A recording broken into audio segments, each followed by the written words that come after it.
have no accountability for that person and others. I heard you say that it's a bad situation, but you don't know of a better one. I don't either. But I am absolutely convinced that there is an answer.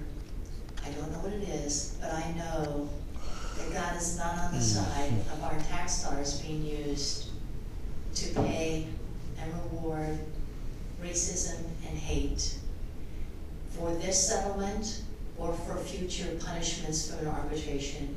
And I know we need to change our discipline policy. I know we need to change our hiring and our training, our accountability, the numbers of cops.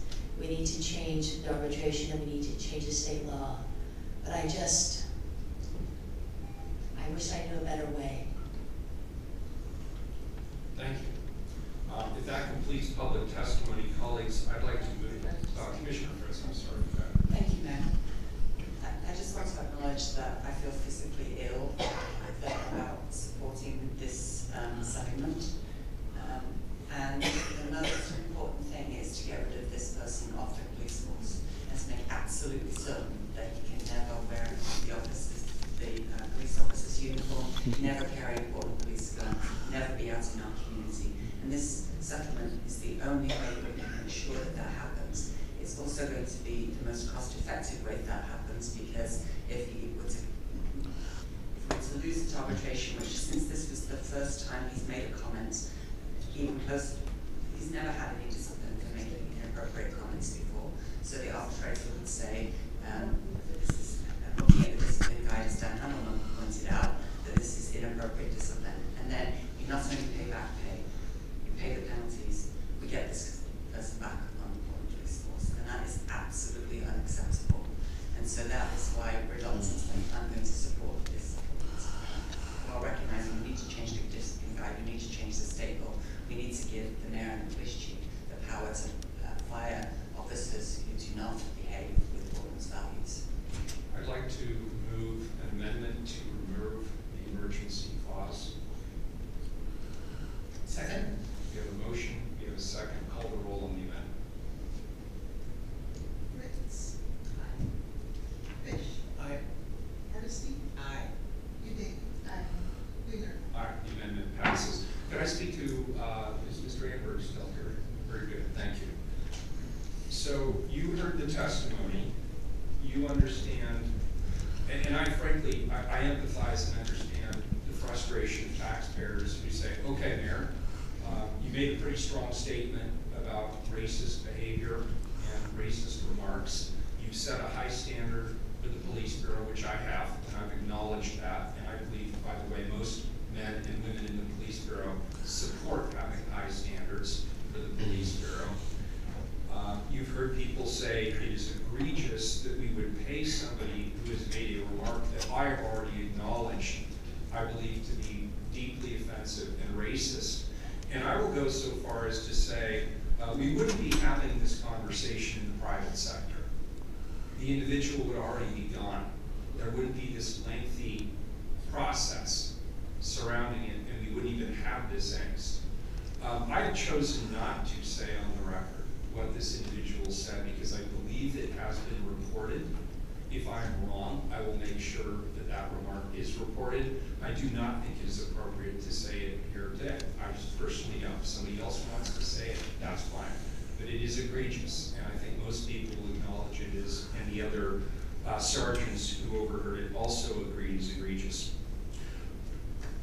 My goal here is to make sure that my wish and the police chief's wish are carried out, which is that this individual is not able to wear the uniform of a Portland police officer because I believe his actions disqualify him from that. He does not rise to the high standard that I hold as the mayor and police commissioner for this city, or the high standard that Police Chief Outlaw holds for this city. It is my understanding that because of the arbitration process, as you described it, he will not, Officer Lewis will not be judged merely based on the moment, what he said in the moment, which is the way most employees in most companies are evaluated. If you screw up, They don't go back and review the entirety of your record. If you screwed up, they hold you accountable for the screw up when it happens. We don't do that. The arbitration process, as I understand it, would require a broader review. Excuse me, yes, Mayor, that's correct. And I think, I want to make clear, I don't think anybody disputes the egregiousness of the comment. Right, so the question then really is, and I think what's really galling people, at least those who have testified, is the payout. And so here's the question, and maybe you already answered it. I feel like you did, but I'm going to ask it slightly differently, which is, isn't there a historical precedent whereby other people have been suggested, disciplinary actions have been suggested by mayors and police chiefs that have then been overturned by the arbitrator? And did you not say you believe this is a highly likely scenario in this particular case, because they will look at not just the event itself, but they'll look at a broader context and the broader history? Is that what you said? Yes, yes, Mayor. Good. And with that, I want to acknowledge the frustration and the anger people are expressing in this room. I'm willing to take the heat. I believe it is so important to get rid of this individual that I'm willing to take the heat and pay that settlement to get rid of him, because he's not up to the standard that I have for the Portland Police Bureau, or frankly the standards that I believe this community wishes to hold the Police Bureau to. So thank you for that. Any further questions? Yes, since we're not voting today, I would like to put comments on the record in recognition of community members who came here to give testimony today and to respond to some of the concerns that were raised. Like the mayor and Commissioner Fritz, I understand the public's frustration. I am very frustrated. I had planned to vote no on this item on principle. I had planned to vote no on this item on principle. Past councils have bargained away a lot of our power to oversee the Portland Police Bureau. I want us to get rid of mandatory arbitration altogether. I don't want to change the rules. I don't want it. We should be able to get rid of any city employee who engages in this kind of conduct and many others. But this is the frustrating and flawed system we have to work with today, and it's not just local. It's the DA, it's state law, and it goes all the way up to the Supreme Court. All we have power over right now is our jurisdiction. I want to thank the sergeants for coming forward and holding this officer accountable. I think it is so important for the public to see police officers breaking rank and calling out other officers on this kind of behavior. And frankly, we need to see more of it if we're ever going to restore trust in the community with the public. And I don't know if that is even remotely possible. I want to thank the chief and the mayor for their swift and decisive decision. This is an imperfect solution made within a flawed system. And it highlights what many of us know. Our ability to affect meaningful change is limited when structures themselves are broken. We cannot continue to sign off on an arbitration process that circumvents our ability to hold officers accountable. And we're skirting around the issue because we can't talk about the specific cases, but we know that time and time again, officers have been fired or disciplined by the chief and the mayor, and through mandatory arbitration, it's overturned. The public blames us, and to a certain extent, that's reasonable, but again, our power has been bargained away. I look forward to working with my colleagues to revisit this and the Bureau's retire-rehire program and many other issues in the next union negotiations, which is our big opportunity to really affect some change, and I hope everyone in this room comes back for those conversations. For now, however, I think it's important to state the obvious. None of us are happy with this outcome. Not all of us or may support it. Yet we know that the arbitration process will very, very likely leave us in a worse position, spending more tax dollars and open to this officer coming back. Police chiefs come and go, mayors come and go, commissioners come and go. There's no guarantee that a few years from now, and we're not talking about a 65-year-old retiree, we're talking about someone who still has lifespan in their career, right? This individual could come back to work for the Bureau or any other Portland City Bureau. And I don't want that to happen, and I don't think anyone here does. My support for the settlement is in support of my desire to terminate the relationship between this officer and the city quickly and permanently, as well as limit our expenses.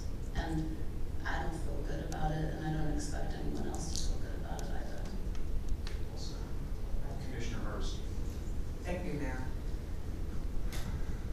If you run into a drunk on the street who's white in a suit, let him go, because he'll probably sue you. If he's Latino, call chairs. If he's black, shoot him. That is what the officer said. That is why other officers turned them in. I am happy that those officers turned them in and that there was a process. I appreciate the fact that the mayor has taken the emergency clause off, because I would not, under any circumstances, vote for this settlement. It is clear, as Commissioner Udaley said, that we have a broken system. This afternoon, I'm going to be reading a resolution for Black History. And if I cannot believe that this particular officer worked for 25 years for Portland Police Bureau and never uttered a racist thought before he was in this roll call. I just can't believe that. Anybody with common sense would not believe that.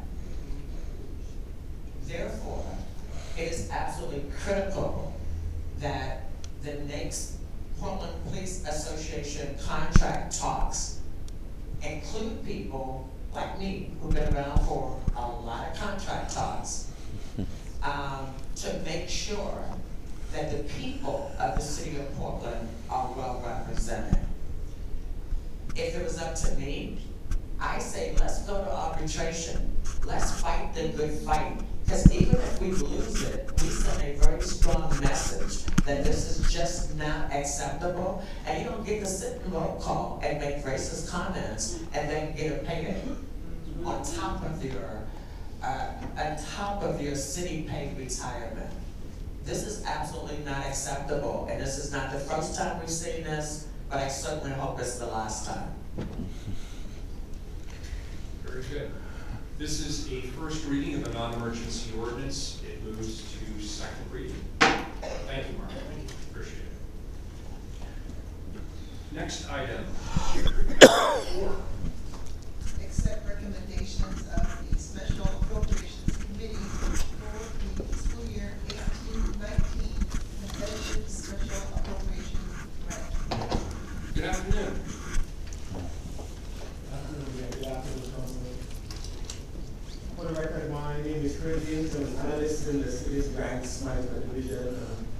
So you're here